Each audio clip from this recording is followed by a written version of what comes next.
What's up mga kaliking? For today's video, dara, kitang gilas dayon no. Ya tisra haudag ka na kaliking. Sama diya ka. Dara diya ta karon sa Kumbado, Kantuod, Balamban, Cebu. Report na to ani nga nagliking ani.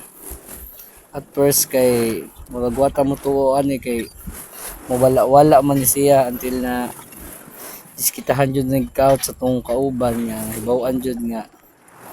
naadyoy nagliking nga ang ningdan day kaning atong mainline day atong ang galiking ani ang nag-count ito dayon dayon ato dayon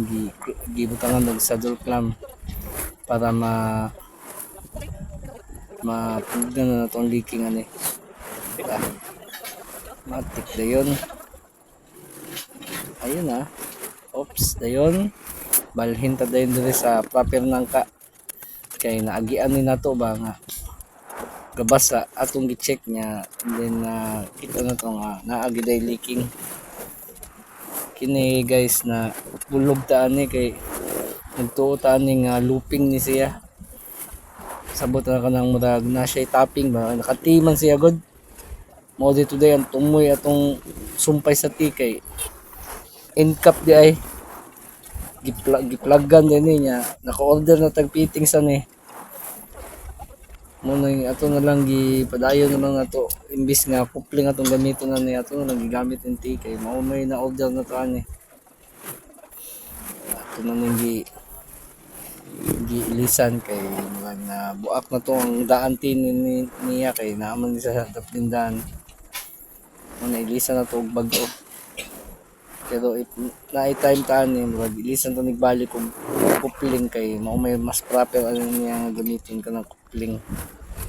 kay wala naman sana siya connection diba ato na din gitaod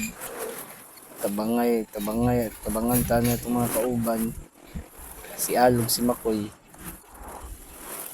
atong tabangan para madali guman ayun, problem solved. Okay, balhin sa unahan raw ni kayo ani tan-aw na mo nga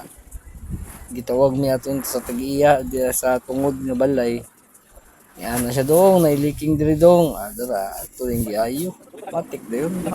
dara ato dayon yung giplaman okay okay dayon kay basta na mga tawag sa nung denta. Thank you guys for watching. Ingat palagi.